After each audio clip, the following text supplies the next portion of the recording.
Hola hermanos, muy buenas tardes. Vamos a iniciar el culto de vespertino y nos da mucho gusto que usted y su familia esté con nosotros aquí para adorar y escuchar de la palabra de nuestro Dios.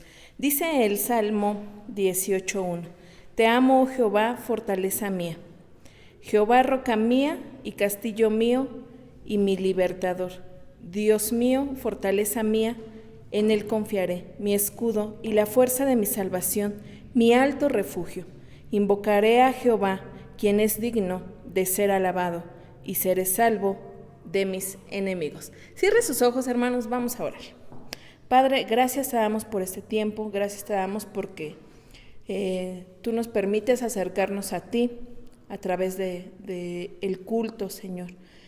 Te damos gracias porque sabemos que el día de hoy tú nos vas a hablar a nuestros corazones, tú vas a hablar a la vida de las personas que estén viendo este culto, Señor.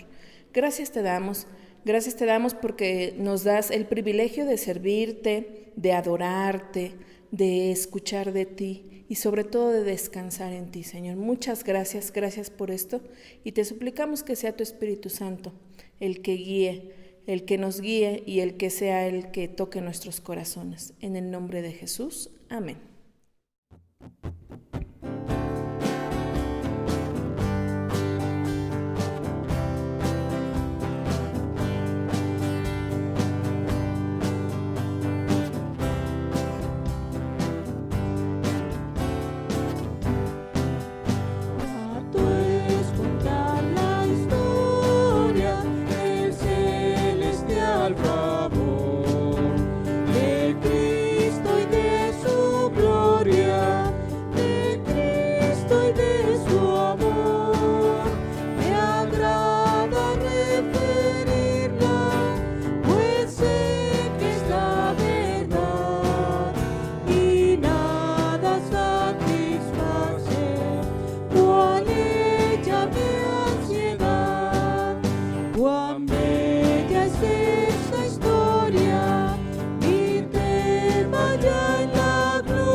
Gloria, entone mi cantar.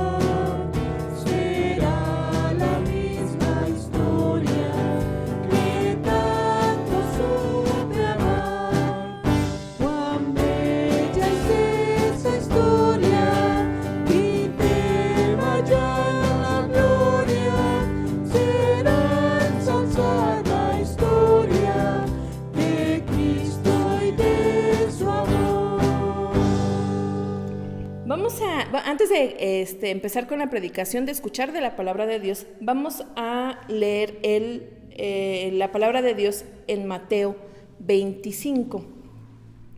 Mateo 25 dice, la vamos a leer del 1 al 13. Me voy a permitir hacer esta lectura, usted sígala ahí con su vista. Y bueno, dice la palabra de Dios: entonces el reino de los cielos será semejante a 10 vírgenes que, tomando sus lámparas, salieron a recibir al esposo. 5 de ellas eran prudentes y 5 insensatas. Las insensatas, tomando sus lámparas, no tomaron consigo aceite, mas las prudentes tomaron aceite en sus vasijas juntamente con sus lámparas. Y tardándose el esposo, cabecearon todas y se durmieron. Y a la medianoche se oyó un clamor: aquí viene el esposo, salid a recibirle. Entonces todas aquellas vírgenes se levantaron y arreglaron sus lámparas. Y las insensatas dijeron a las prudentes: dadnos de vuestro aceite, porque nuestras lámparas se apagan. Mas las prudentes respondieron diciendo: para que no nos falte a nosotras y a vosotras, id más bien a los que venden y comprad para vosotras mismas. Pero mientras ellas iban a comprar, vino el esposo, y las que estaban preparadas entraron con él a las bodas y cerraron la puerta.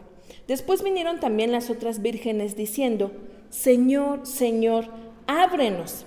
Mas él respondiendo dijo: de cierto os digo que no os conozco. Velad, pues, porque no sabéis el día ni la hora en el que el Hijo del Hombre ha de venir. Hola, muy buenas tardes, hermanos, Dios me les bendiga. Vamos hoy a meditar un tema que tiene como trasfondo la reforma religiosa del siglo XVI. Saben, hermanos, vamos a hacer una pausa a las meditaciones de los Salmos y vamos a recordar estos domingos algunos hechos y algunas cosas que hicieron y que nos legaron los reformadores del siglo XVI. Les invito, hermanos, a que antes de comenzar esta reflexión hagamos una pequeña oración. Padre Santo, te doy las gracias, Padre, porque nos concedes la bendita gracia de poder acercarnos a ti, acercarnos a escuchar y a leer de tu palabra, a meditar en ella. Yo te suplico, Padre, que tú toques nuestros corazones de tal forma que lo que vamos a leer y meditar en este momento llegue hasta nuestro interior y hagamos conciencia, Padre, y seamos parte activa, Padre, de tu palabra y de lo que tú quieres para nuestras vidas. Dejamos en tus manos nuestros corazones, dejamos nuestra vida en tus manos, y Señor, sé tú el que hables y no yo, pues te lo ruego todo, en el nombre de Jesús. Amén. Hermanos, hoy vamos a recordar, vamos a meditar en la palabra. Ahorita vamos a ver qué pasa que vamos a meditar, pero vamos a recordar algunas cosas que nos legaron algunos reformadores del siglo XVI. Hermanos, pareciera ser que siempre que se habla de la reforma, se habla de los mismos hechos, las mismas personas, Calvino, Lutero, y hoy nos vamos a sustraer por un momento de esos grandes personajes y vamos a hablar de otros igualmente importantes. Pero, hermanos, lo que sí es una realidad, hermanos, es que el mundo, como lo era en el siglo XVI, en aquel momento, no es muy distinto como al mundo que vivimos hoy en día. Fíjense, hermanos, que como en aquel momento siempre ha habido lugares donde buscar a Dios. En aquel tiempo había, hoy los encontramos. Había buenos siervos sinceros, honestos, también de los no tan buenos, como lo podemos encontrar hoy en día.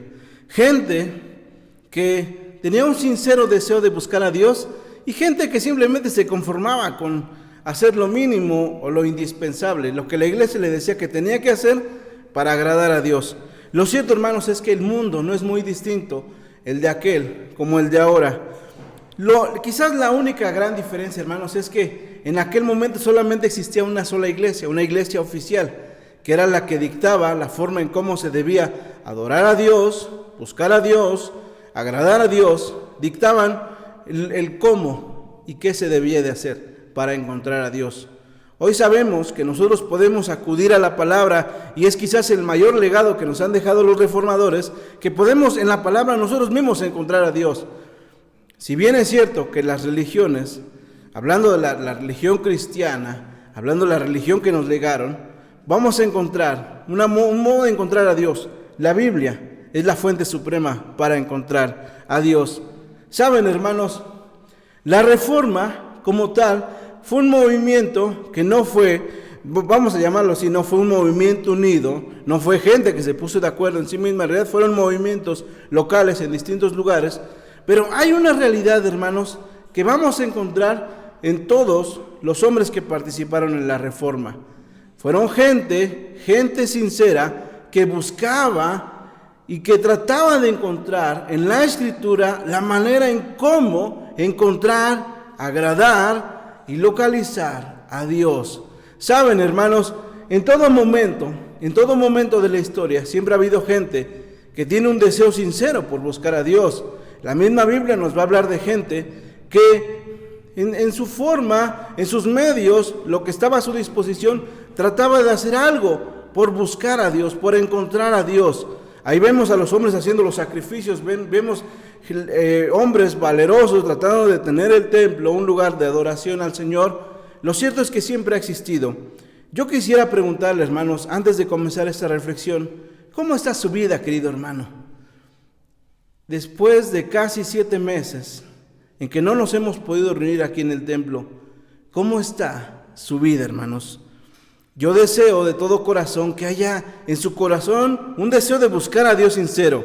Pero contéstese a sí mismo, si lo existe, o simplemente nos conformamos con conectarnos los domingos, escuchar el sermón, participar en el culto, y es toda la relación que tenemos con Dios. O hay una búsqueda continua. ¿Cómo es nuestra búsqueda de la Biblia o nuestra lectura de la Biblia, hermanos? ¿Continuamente tratamos de buscar a Dios en ella? ¿O simplemente nos conformamos con las lecturas que hacemos en estos cultos virtuales y es toda lectura bíblica que hacemos? ¿Cómo nuestra vida de oración, hermanos? ¿Buscamos al Señor, tratamos de que el Señor dirija nuestros corazones continuamente? ¿O simplemente nos conformamos con las 3 oraciones básicas, al despertar, al dormir y las intermedias de la comida?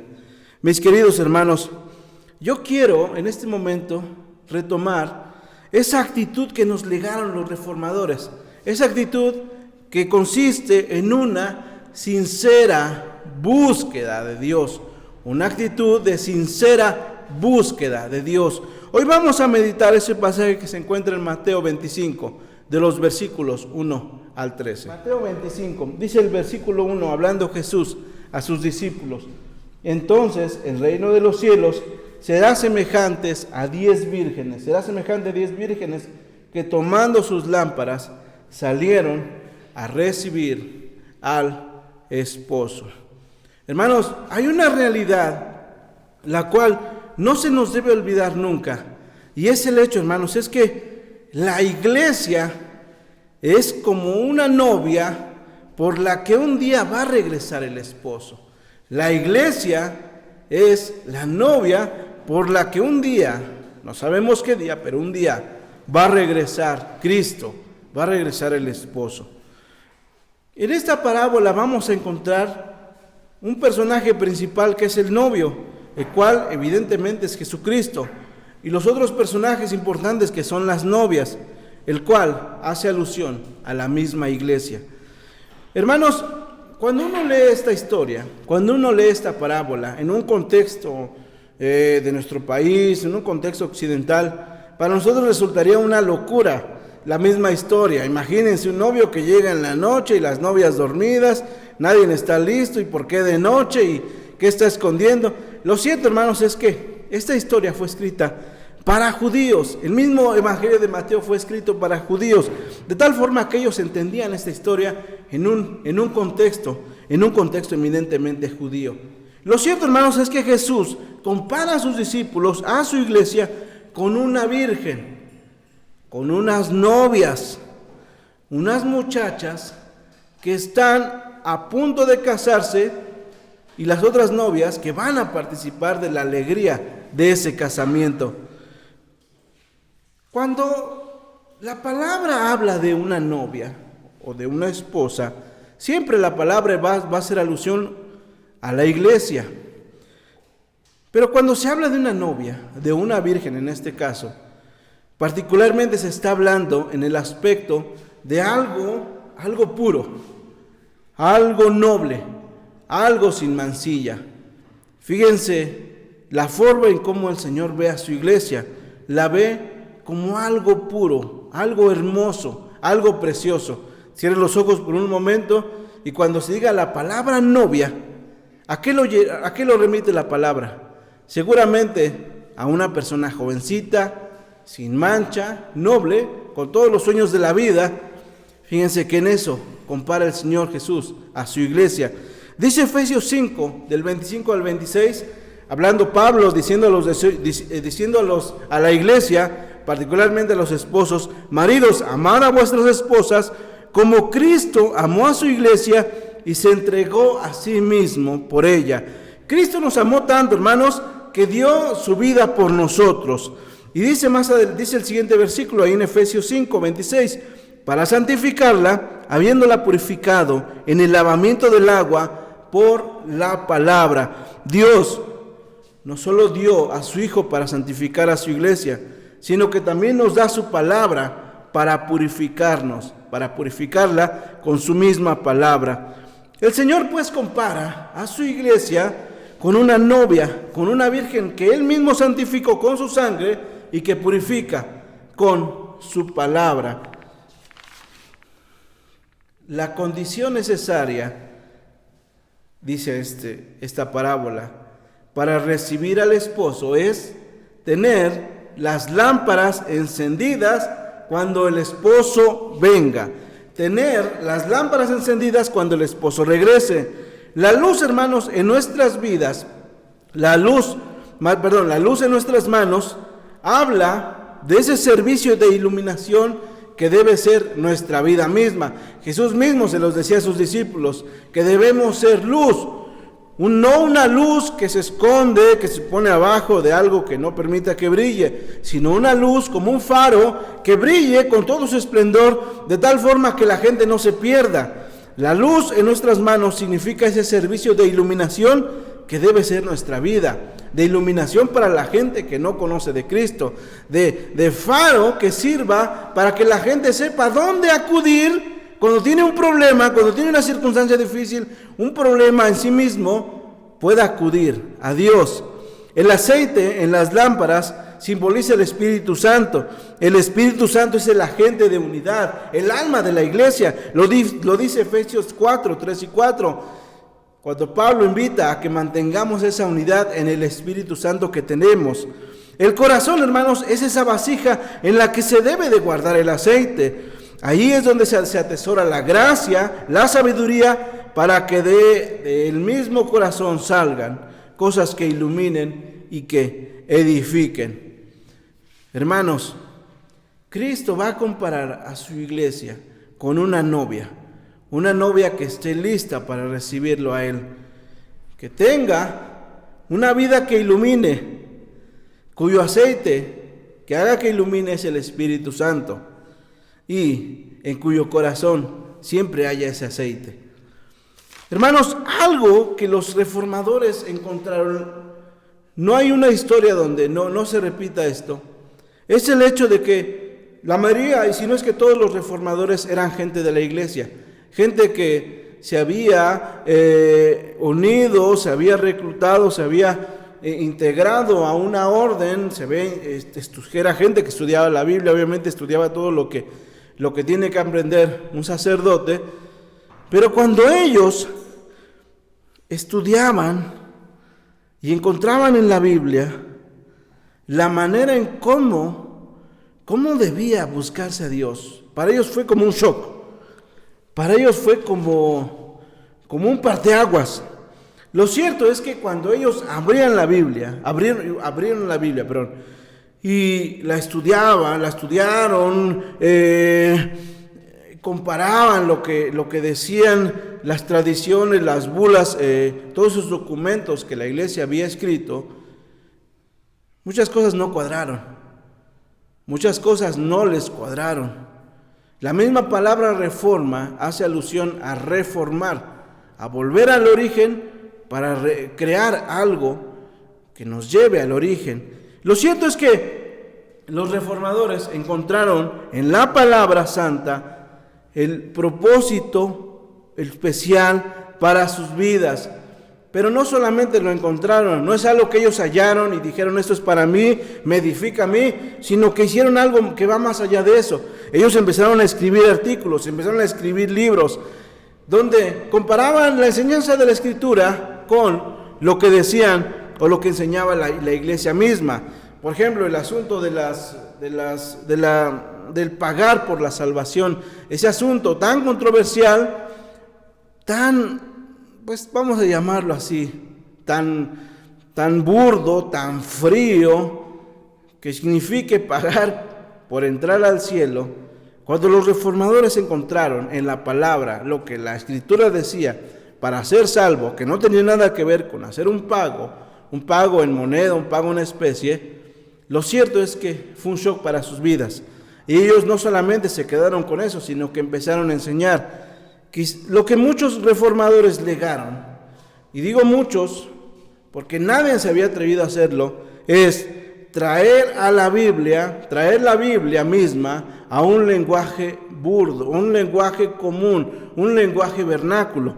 Ahí vemos a Juan Wycliffe traduciendo el Nuevo Testamento al inglés.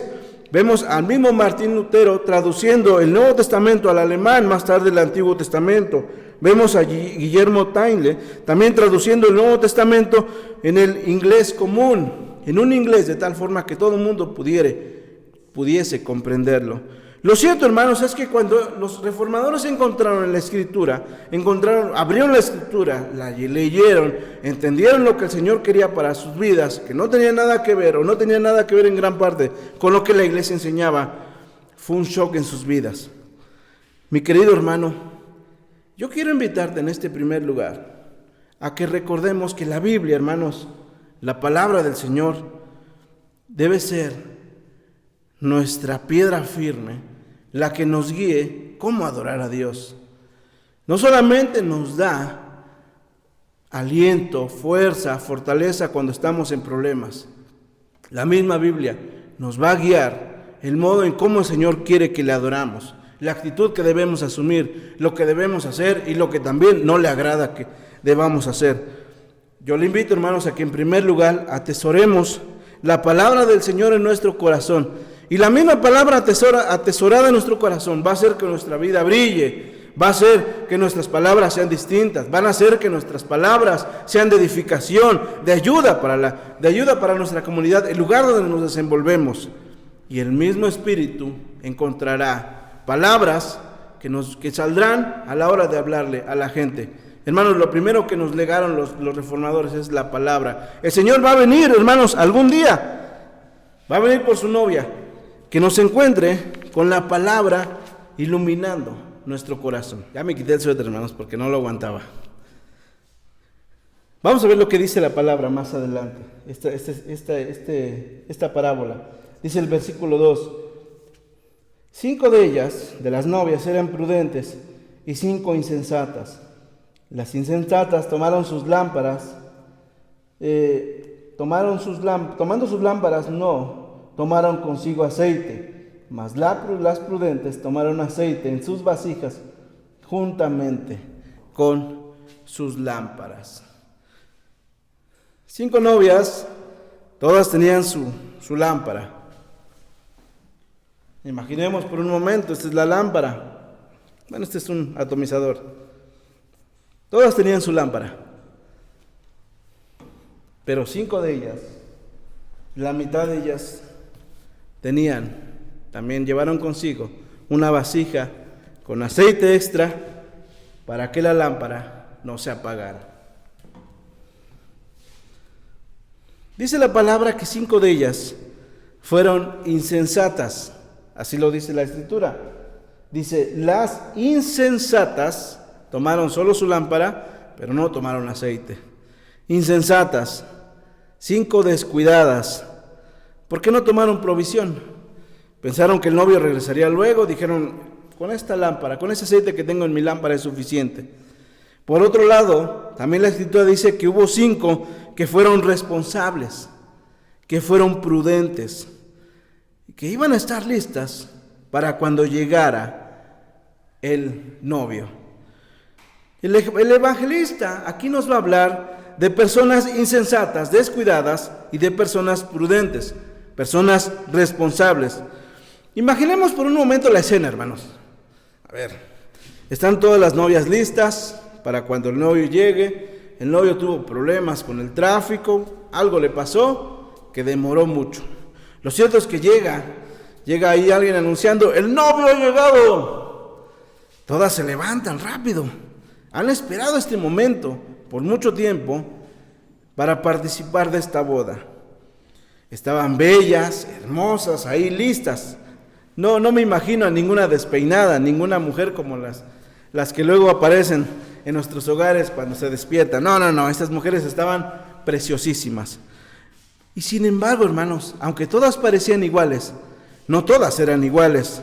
Unas eran descuidadas, insensatas, y otras eran responsables, fueron prudentes.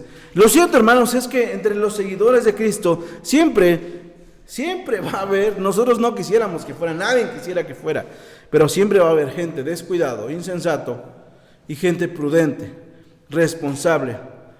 Hermanos, es una condición importante que nosotros seamos responsables, hermanos. Seamos conscientes cómo buscamos al Señor. Cuando Jesús anduvo en la tierra, cuando Jesús estuvo aquí, hace más de 2000 años, dice la Escritura que mucha gente le seguía. Multitudes, dice la palabra. Y miren que estamos hablando de comunidades que quizás no superaban el 1,000,000 de personas, pero eran multitudes, gentíos que lo buscaban. Y sin embargo, no toda la gente que buscaba a Jesús lo hacía con el mismo propósito. Algunos buscaban en Jesús un líder que los libertara del yugo romano. Otros buscaban en él alguien que los alimentara. Algunas personas solamente lo buscaban a Jesús para ser sanados de sus dolencias, de sus enfermedades. Otros lo seguían porque Jesús era el líder de moda. Lo cierto es que solamente unos pocos leales, o unas pocas personas le fueron leales hasta el final, le fueron leales hasta que Él se fue. Saben, hermanos, nuestra responsabilidad hoy en día es ser responsables, ser prevenidos, estar activos de tal forma que cuando venga el Señor no se encuentre no durmiendo, y no tanto no dormir, sino descuidados, irresponsables. ¿A qué voy con esto, hermanos, en la vida diaria? Y aquí quiero llevarlo a que lo entendamos. Miren, hermanos, en la iglesia habemos gente de toda clase. Gente preparada, gente que quizás no fue a la escuela, gente que tiene muchas habilidades para hablar, gente que no tiene habilidad para hablar, gente que escucha bien, gente que le gusta más bien hacer las cosas. Habemos gente de todo en la iglesia. Sin embargo, lo cierto, hermanos, es que nosotros, todos los que estamos en la iglesia, tenemos algo que hacer, tenemos algo que poner de nuestra parte para que las cosas se hagan, para llevar el evangelio, para llevar la palabra.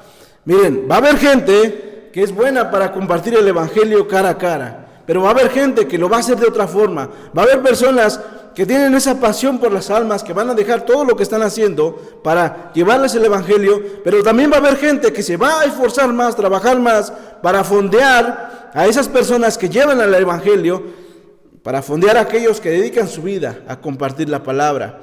Lo cierto, hermanos, es que todos hoy tenemos algo que hacer desde nuestra trinchera, desde nuestro hogar, desde nuestra casa.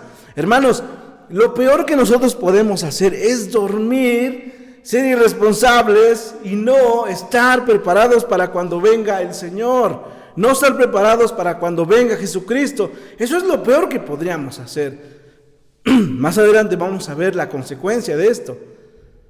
Pero hoy nuestro llamado es a ser conscientes y a ser responsables de hacer lo que tenemos que hacer para que cuando venga el Señor nos encuentre listos para ir con Él.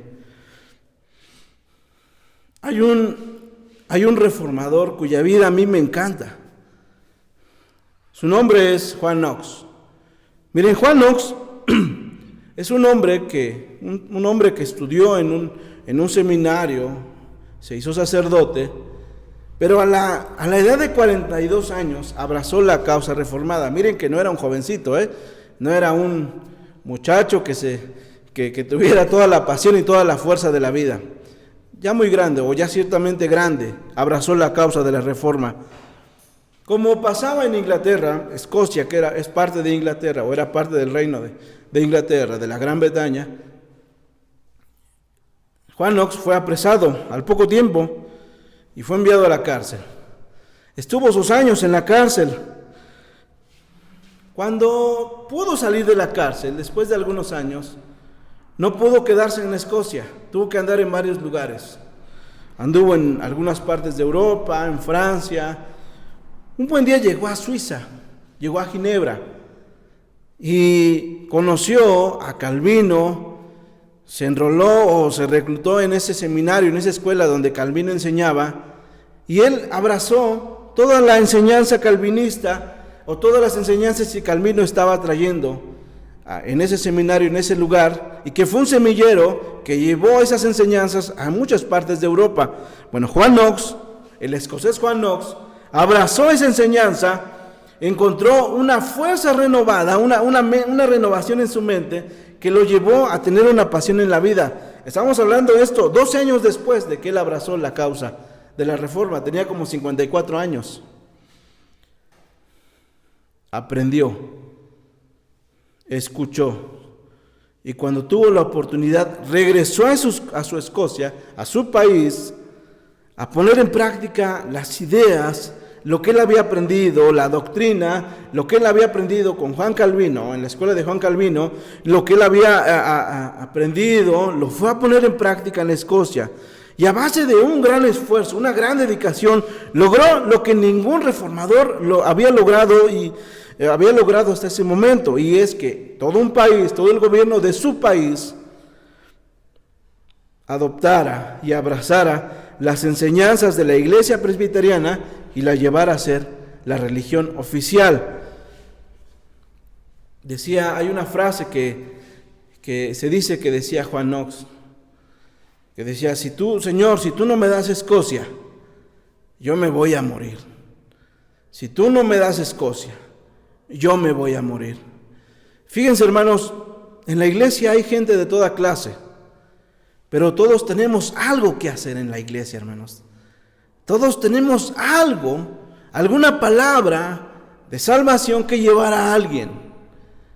Puede ser tu familia, pueden ser tus vecinos, pueden ser tus amigos, pueden ser la gente con la que convives todos los días. Pero hay alguien a quien llevarle la palabra, a quien compartirle el evangelio, a quien enseñarle, de tal forma que también sea un discípulo del Señor. Yo te invito, hermanos, a que retomemos y a que recordemos que nuestra postura, hermanos, antes de la llegada de Cristo debe ser la de ser responsables, ser conscientes, estar activos, hermanos. Estar activos en la obra, estar activos en la fe, estar activos de tal forma que cuando el Señor nos encuentre preparados, no durmiendo, no siendo irresponsables. Usted y yo tenemos algo que hacer, hermanos. Yo les invito a que seamos conscientes en ellos. No tenemos que ser como el otro hermano, no tenemos que ser o actuar de la misma forma. Podemos tomar ideas, pero va a haber gente que lo va a hacer de una forma, hermanos que lo harán de otra forma, hermanos que emplearán esa técnica, hermanos que emplearán esta otra. Lo cierto es que hoy nuestra actitud debe ser de responsabilidad, de conciencia y de hacer las cosas, hermanos. Lo peor que puede pasar, hermanos, es que el Señor venga y nos encuentre descuidados, nos encuentre simplemente como unos insensatos. Completa la parábola de esta forma, diciendo: y tardándose el esposo, cabeceaban todas las novias y se durmieron. Y a la medianoche se oyó un clamor: aquí viene el esposo, salid a recibirle. Entonces todas aquellas vírgenes se levantaron y arreglaron sus lámparas. Y las insensatas dijeron a las prudentes: dadnos de vuestro aceite, para que nuestras lámparas se apaguen. Mas las prudentes respondieron diciendo: para que no les falte aceite a nosotros y a ustedes, Id más bien al que vende el aceite y comprad para vosotras mismas. Pero mientras ellas iban a comprar, vino el esposo, y las que estaban preparadas entraron con él a las bodas, y se cerró la puerta. No solamente hay que estar velando, hermanos, hay que estar listos para recibir al Señor. Vamos a ver la escena. Llega el esposo, llega el novio. Todas las novias guapísimas ahí, vírgenes, preparadas para la fiesta, para esta boda. Se arreglan, pues dice que ya se habían dormido, ya estaban cabeceando ahí. Se arreglan, porque todas quieren recibir al esposo, todas han esperado ese momento, todas han esperado ese día, así que todas se levantan. Llega el esposo y resulta ser que por un descuido, 5 de ellas, la mitad de las novias, se pierde la boda. Por un descuido, por no llevar una vasijita donde llevar su aceite para su lámpara. Hermanos, qué triste es saber que para aquello que uno se ha preparado toda la vida, por un descuido, por una insensatez, todo salga mal. Dice la palabra en Mateo 27, que Judas Iscariote, era uno de los 12 discípulos de Jesús. Judas Iscariote, en primera persona, vio los milagros de Jesús, vio el amor de Jesús, vio la actitud que tuvo Jesús hacia la gente, actitud de amor, vio la actitud que tuvo de Jesús de amor por las personas. Lo cierto es que al final, no sé si por descuido, por avaricia, no tengo claro por qué en específico, pero lo cierto es que dice la Escritura que él vende a Jesús por 30 monedas. La historia es más que conocida. Vende, entrega a su maestro.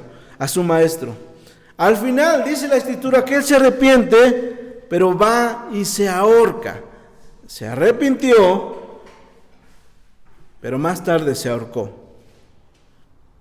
Imagínense, hermanos, 3 años de su vida, viendo en primera fila, en primer lugar, lo que Jesús hizo por la gente, y no entender, y por un descuido, por una locura, perder para lo que estaba llamado Judas. Si Judas se hubiera arrepentido, hubiera reconocido su error, seguramente pedido perdón al Señor, hoy Judas Iscariote engalanaría nuestras Biblias como uno de los 12 discípulos. Lo cierto es que por un descuido, por una insensatez, Judas lo perdió todo. Demasiado tarde para arrepentirse. Mala decisión la de irse a ahorcar. ¿Cómo es nuestra vida hoy en día, hermanos? ¿Estamos guardando la santidad delante de Dios? ¿Estamos preocupados por tener una relación continua con Dios o nos estamos descuidando? ¿Estamos velando o estamos durmiendo?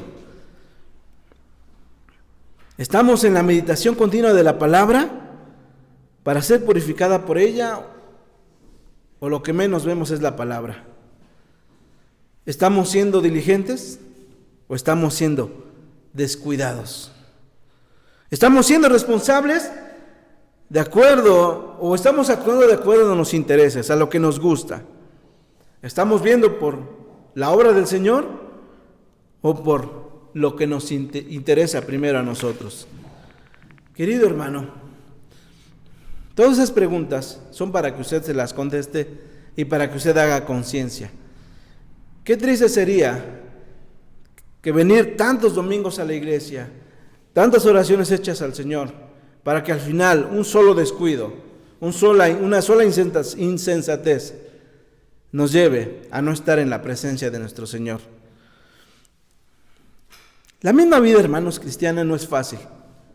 No, Es una vida de tropiezos, de avances, pero también de situaciones difíciles. Hay un reformador que hizo mucho para que la reforma llegara a Inglaterra. Su nombre es Tomás Cranmer. Dice la historia que Tomás Cranmer, como otros reformadores, también fue un sacerdote que llegó a ser arzobispo en una catedral. Llegó a un lugar alto. La historia dice que Tomás Cranmer, pues en realidad no era un hombre muy apasionado, con mucha labia. En realidad más bien lo define como un hombre flexible, un hombre tímido. Lo cierto es que cuando pudo o cuando los gobernantes apoyaban, hizo lo que pudo para adelantar a la causa de la reforma en Inglaterra. Mientras había un gobernante que apoyaba la reforma, él estuvo a favor de hacer cosas que las enseñanzas de la reforma llegaran a Inglaterra. Hay un libro que escribió Tomás Cranmer, que se llama Libro de Oración Común, que es un libro que todos los ingleses lo conocen. Es un libro donde encuentran enseñanzas y encuentran palabras de aliento. Desde aquel tiempo es un libro muy común en la iglesia de Inglaterra. Y escribió diversas cosas. Lo cierto, hermanos, es que cuando llegó una reina, esta María Tudor, la reina María Tudor, una reina romanista, católica hasta los huesos, cuando llegó al gobierno, al darse cuenta quién era Tomás Cranmer, lo quitó del arzobispado y lo encarceló. Tomás Cranmer, con la esperanza de salvar su vida, se retractó de todas sus opiniones protestantes. Algo así como lo que hizo Judas, pues se echó para atrás, o como Pedro más bien. Dijo, yo no conozco, no sé de qué me hablan. Pero no salvó la muerte, fue condenado a la hoguera. Dice la historia que cuando estaba ahí entre los palos, ahí amarrado, encendieron el fuego. Ya no había salvado la vida, ya estaba listo para morir. Tomás Cranmer gritó pidiendo perdón a Dios, Señor, perdóname por retractarme. Dice la historia que como pudo, zafó su mano con la que firmó su retractación y la puso en el fuego para que fuera lo primero que se quemara, para que fuera lo primero que pereciera, su mano. Lo cierto es que Tomás Cranmer pasó a la historia por ser un hombre que hizo mucho por la reforma, que por momentos tambaleó y hasta se echó para atrás, pero hizo lo que estuvo en sus manos para hacerlo. ¿Nosotros estamos listos para recibir al Señor? ¿Estamos listos para recibir al Señor? Hermanos, hay una realidad, hermanos, que es que el Señor va a venir un día. Va a venir por su iglesia. El Señor santificó a su iglesia con su sangre y la purifica con su palabra. Yo le invito, hermano, a que hagamos de la palabra, a que hagamos de la Escritura nuestro libro de cabecera, nuestro libro que leamos más todo el tiempo, todos los días. Hermanos, seamos prudentes mientras Él regresa. El trabajo, la dedicación que le damos al Señor es el mejor aceite que va a mantener viva nuestra lámpara, hermanos. No durmamos, no seamos como las insensatas, que simplemente no se previnieron. Porque qué triste será saber, hermanos, que cuando venga el Señor y por una insensatez, por un descuido, no estar con Él. Hermanos, lo que nos legaron los reformadores es una vida de esfuerzo, de dedicación y de una genuina y sincera actitud de continua búsqueda por el Señor. Yo le invito a que retomemos eso. Hermanos, esta pandemia va a lograr dos cosas, o este tiempo de cuarentena va a lograr dos cosas en la iglesia. Va a lograr que en algunos haya esa pasión y ese deseo ferviente por buscar al Señor. Porque como ya no podemos venir al templo, hoy estamos aprendiendo a buscar al Señor en nuestras casas, en nuestros hogares, en nuestro entorno familiar. Ese tiempo de cuarentena va a lograr que muchos tengan un corazón ardiente, deseoso de que se vuelva a abrir el templo para venir a buscarle, a agradecerle, a honrar a Dios. Pero la triste realidad es que en otros va a lograr que su corazón se enfríe. Yo deseo, hermanos, que nuestra iglesia Nueva Vida y aquellos que nos escuchan no sean de aquellos que se enfríen, que digan, pues ya no voy a ir a la iglesia no me habló, no se preocupó por mis necesidades, no hizo nada por mí. Que seamos más bien de los que tenemos una actitud ferviente por alabar y adorar a nuestro Señor. Les invito a que cerremos los ojos y oremos. Padre Santo, yo te quiero dar las gracias, Señor, porque hoy podemos meditar en este pasaje, Señor, y nos recuerdas que un día tú vas a venir, Señor. Padre, que tu iglesia no sea esa iglesia, no sea como esas novias descuidadas, que no se preocuparon porque su lámpara se mantuviera viva, que su lámpara se mantuviera siempre iluminando. Señor, que no seamos como esas novias, sino que seamos como las novias que se mantuvieron activas, que se mantuvieron siempre pensando, prevenidas, siempre haciendo algo a fin de que su vida brille, sea de edificación, sea de bendición para la demás gente. Señor, yo te ruego, Padre, que tú así encuentres a tu iglesia Nueva Vida y a aquellos que nos escuchan. Y si alguien, Padre, se está enfriando, alguien ya no siente amor, pasión por ti, las cosas se han enfriado, ten misericordia, que su corazón pueda reencontrarse contigo. Tómanos en tus manos, Padre. Te agradecemos porque no nos has dejado, a pesar de esta situación hasta cierto punto difícil, tú has estado siempre con nosotros. Toma a tu iglesia, pues te lo pedimos en el nombre de Jesús. Amén.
Que soy, Señor.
Cuando me miras, nada puedo ocultar.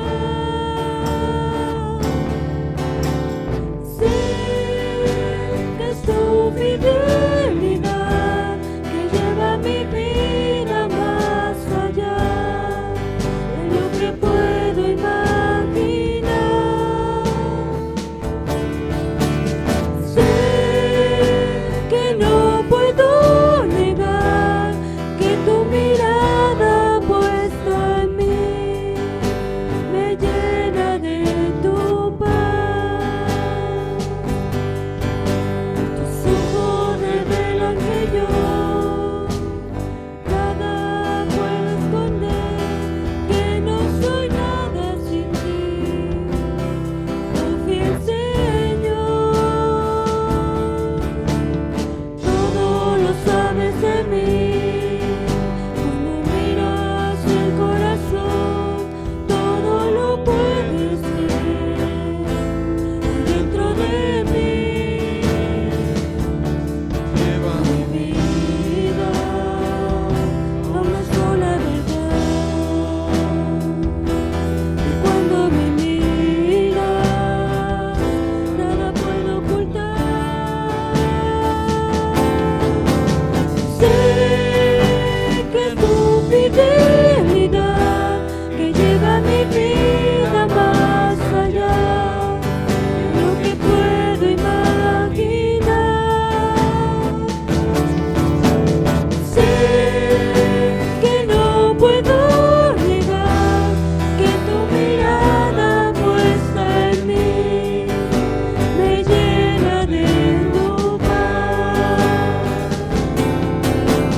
Sé que tu fidelidad que lleva mi vida más allá de lo que puedo imaginar.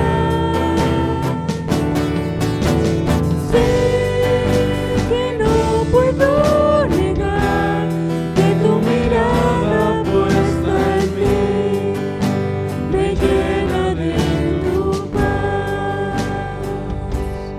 Que tu mirada puesta en mí me llena de tu paz.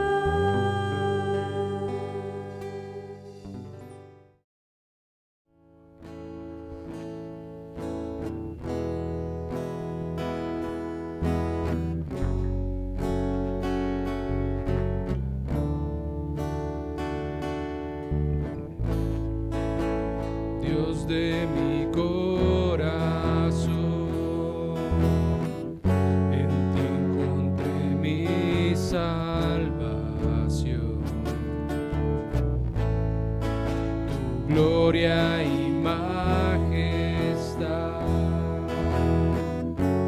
quiero siempre contemplar. Tú eres mi adoración y mi eterna canción. Todo mi interior es cautivado por tu amor.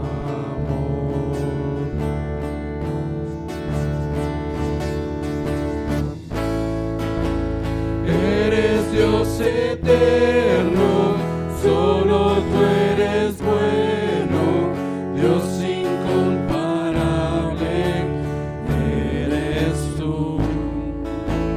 Nunca me separaré de tu gran amor, eres mi Señor, mi Salvador.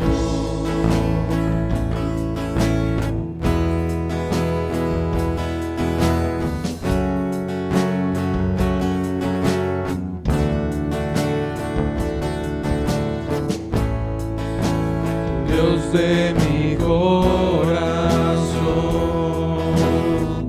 en ti encontré mi salvación. Tu gloria y majestad quiero siempre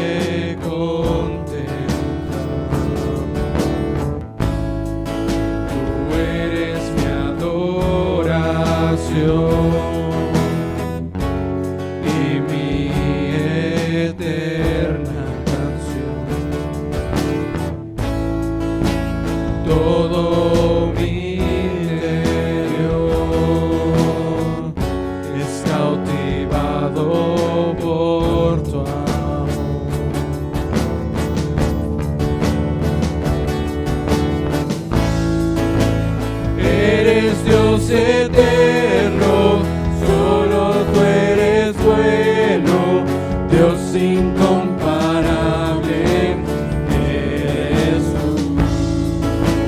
Nunca me separaré de tu gran amor, eres mi Señor, mi Salvador. Eres Dios eterno, solo tú eres bueno, Dios incomparable eres tú. Nunca me separaré de tu gran amor, eres mi Señor, mi Salvador.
Después de haber escuchado de la palabra de nuestro Dios y de haberle alabado, es tiempo de recoger nuestras ofrendas, es tiempo de darle a Dios lo que es de Dios. Así que ahí le pido que elija a alguien de su familia que sea el que recoja las ofrendas y pues vamos a orar, hermanos, vamos a consagrar nuestras ofrendas, nuestros diezmos y recuerde que todo es para la honra y gloria de nuestro Dios. Cierre sus ojos. Padre, te damos muchas gracias porque tú siempre eres bueno con nosotros, porque tú siempre nos sustentas y te damos gracias porque tú nos das, Señor, de lo que tú tienes, Padre. Gracias. Y de lo que tú nos has dado, Señor, te queremos ofrendar y te suplicamos que tú bendigas las ofrendas, que tú bendigas los diezmos, Señor, y sobre todo que tú bendigas la fuente de trabajo de mis hermanos, Padre. Bendícenos. Gracias porque no nos has dejado y porque tenemos un Dios fiel. Te agradecemos en el nombre de Jesús. Amén. Hermanos, es el momento de recibir la bendición. Les invito para que desde sus lugares inclinen su frente y recibamos la bendición del Señor. Que la gracia de nuestro Señor Jesucristo, el amor de Dios, nuestro Padre Celestial, y la luz y dirección de su Santo Espíritu sea con cada uno de ustedes, ahora y siempre. Amén. Gracias, hermanos, por seguir las transmisiones. Gracias por participar en las actividades. Como iglesia les hemos comentado que estamos llevando a cabo cada vez más actividades más definidas Gracias a Dios por el grupo de los jóvenes que también se está reuniendo. Gracias a Dios por las actividades del Ministerio Infantil que les hemos platicado, hermanos, videos que son muy educativos. Veámoslos, aprendamos de ellos y compartámoslos. Démosles compartir, es muy sencillo. Y también, hermanos, pues les animamos para que vengamos al momento de oración, nos conectemos a las 10:30 cada domingo y, bueno, pues también está el estudio bíblico. Hermanos, como iglesia nos estamos regulando en estas actividades. No es fácil. Detrás de un video de 3-4 minutos, hermanos, hay mucho trabajo, hay mucha organización. Trabajar, por ejemplo, en el Ministerio Infantil con los niños, las grabaciones, hay mucho trabajo. Pero lo hacemos, hermanos, para la gloria de Dios y para que la iglesia funcione. Sí, esta es la modalidad que ahora tenemos y esperemos que pronto pase. Hermanos, pues entonces lo único que esperamos es que de su parte haya esta respuesta, participando, asistiendo, sumándonos, caminando juntos para la gloria de Dios. Que el Señor les bendiga.